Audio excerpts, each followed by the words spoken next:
Okay, so I'm back. I had to upload, I had to upload that last portion and then, put it into my Premiere Pro video editing software and delete it off my phone. Now I can record the second half. Okay, so let me get right into it. Miss Christina Randall. Okay, so please forgive me, guys. I'm going to read this from my notes. I took notes. I watched her very first video, the first one on her channel, and I took notes. So here we go. Okay, so Christina Randall went to prison in 2005. In 2008 is when she was released. She got started with her channel about 10 years later, which was 2018. She did go to prison at age 21. It was her birthday. That's crazy. 21st birthday. And she got into a fight. She had a very troubled childhood and said that fighting was just a part of their upbringing. They always fought. That was just something that they, did.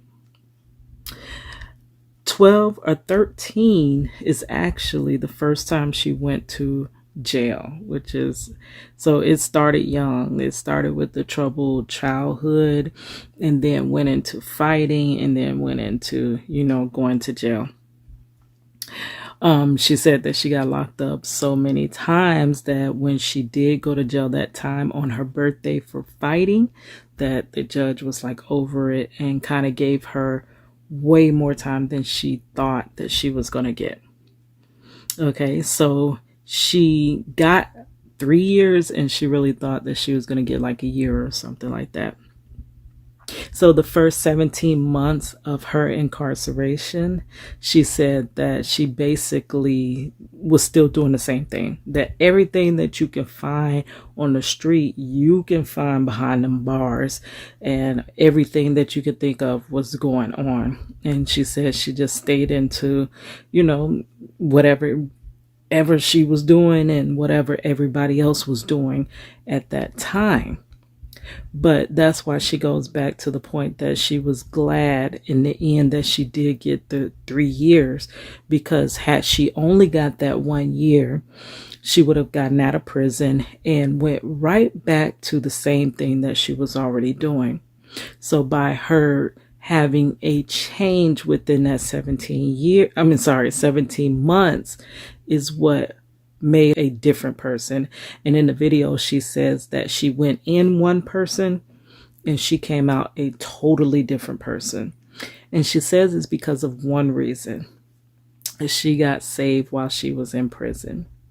Okay, and then she does go into for a little while talking about how and it was so crazy that she got saved going to prison, because she thought that was kind of like, how in the world are you gonna, go to church while you in prison, but yet you didn't go to church when you was out there on the street, basically like kind of fake or whatever.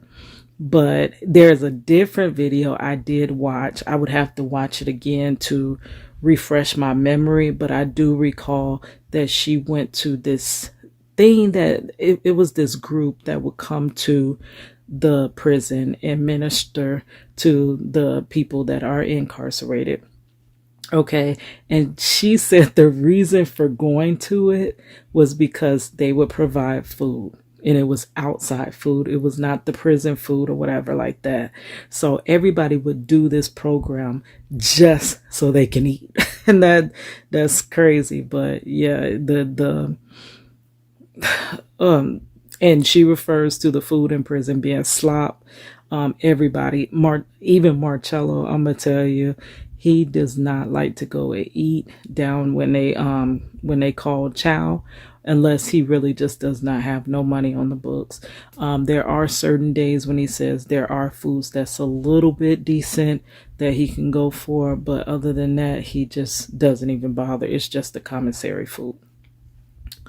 Okay, so to back up a little bit, she did say that she was in the jail for about 6 months, and they come in the middle of the night and they got a group of 20 girls together and transferred them to prison. They don't allow you to know when you're going to be transferred, just in case somebody's going to try to help you, get out. They don't want to let you know or your family know. So it's done in the middle of the night typically, and you have no idea where or when you're going. Okay, so she explains that it's about 20 of them, and they get in a bread box type van, which is like no windows in the backs and sides. It's just dark or whatever. They are all shackled together. All of the 20 women are shackled together. And it was an 8-hour ride from the jail to the prison that she was in. She says she's the one that can like animatedly explain it. But she was like, girlfriend, if you had to pee, then you had to basically, pee on yourself. And she was like, girlfriend, if you had to poo, they pulled over and let you poo. And she was like, for real. If you had to poo, you just pooed on yourself. And that's exactly like how she said it. And it's so crazy. And I think about, if it was myself, like being shackled together basically.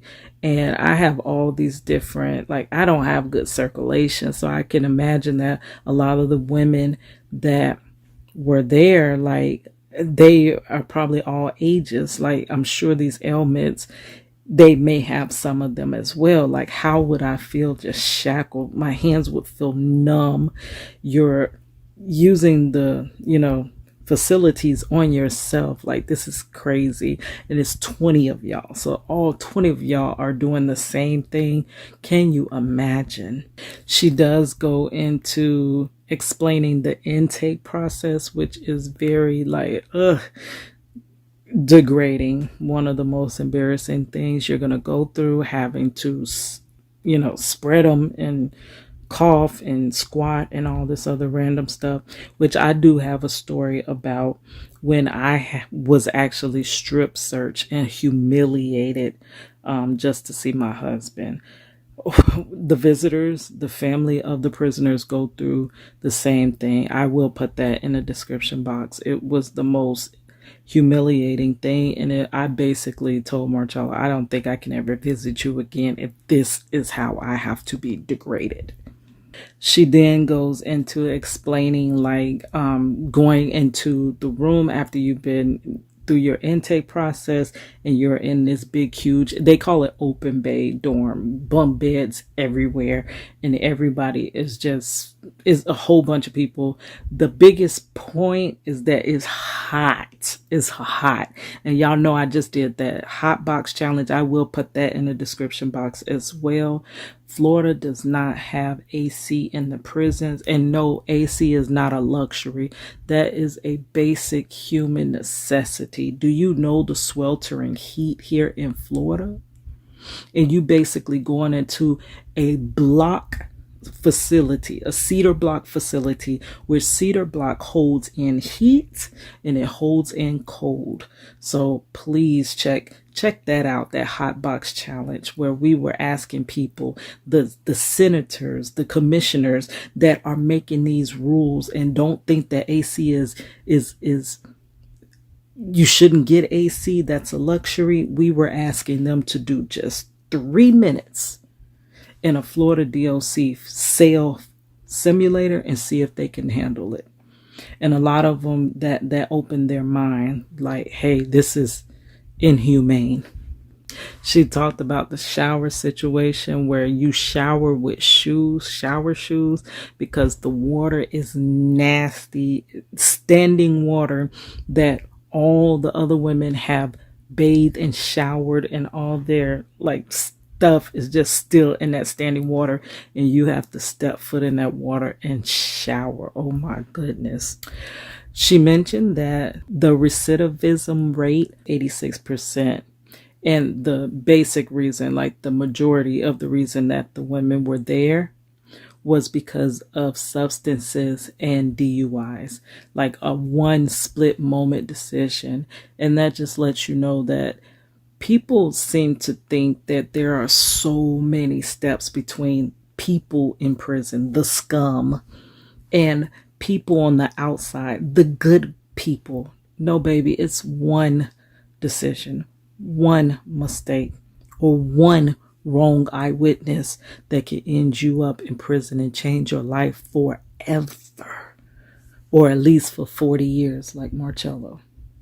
Ending the video, she mentioned that prison, when she went in, she didn't even have a real driver's license, never held a real driver's license, not until she was released at 25 years old. And even now, when she got out, it's been over 10 years since she's been out of prison. She went to college, she's changed her life, but she is still listed as a felon. That will follow her for the rest of her life. And just reflecting back, since I am the Draw My Life prison wife, and what connects me to prison is my husband. What is crazy is Marchello never had a driver's license. He had a learner's permit when he went in prison. When he was arrested, he was only 19 years old. 19 years old. We had just had our daughter, who was only 2 months old when he was arrested. By the time he went through trial and was taken off to prison, she was only 9 months old and he was only 20.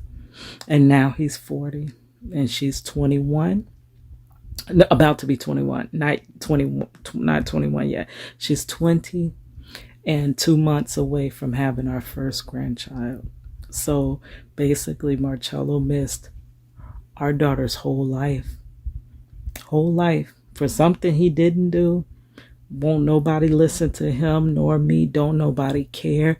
He's there doing that time. And the thing is, he missed the first generation, and now he's on the second generation. He's about to miss his grandchild's life, and he will not be released until his unborn grandchild is about 17 years old. It's crazy. So thank you, Christina, for impacting my life, and hopefully one day I can impact others in the same or a similar way that you have. And the biggest thing is, I want to impact society's thoughts about prison reform. We need prison reform. Most of prison it's like the end result. It's like the hospital, but something brought you to the hospital. So if you just come and change the hospital, that's not going to help. You need to change the reasons that people ended up in the hospital. Address those issues, and then you will have far less people there. So the prisons are because of all society's problems that are being unaddressed. The overpopulated prison. Of course, there's always going to be, a need for a prison, but the overpopulation is because of unaddressed problems. Thank you. It's 2 a.m. Your girl I don't even want to get up for work tomorrow, because it's going to be, I get off at, no, I'm sorry. I go in at 9:30 a.m. It is 2 in the morning. It's past 2, girl. So I'm going to upload this video, and I'm going to have to cut editing. I really want to finish editing this video tonight, because I can't wait to get it out, girl. I can't wait to get it out. But the thing is, if I don't cut right here and finish it tomorrow, then your girl ain't getting up for work tomorrow, and I can oversleep. But that's how dedicated that I am to, this YouTube journey. I see that it could work. I've seen it work for others. I basically don't know another way to display, one, my artwork, and two, to tell the story of Marchello Jackson and hopefully gain his freedom. So I do it through, my music, my art, my stories, my everything, anything I can think of, and it could, get this story out. And beyond getting the story out, what I really want most is people to see that I'm not that different from them. I'm not so far removed from them. You could be in my shoes easily. Like, just because I'm a prison wife as well does not mean I'm less than you. Like, anybody can fall into this situation. Anyway, my time's running out, so I'm gonna let you guys go. It's your girl Cadillac. It's your girl Cadillac.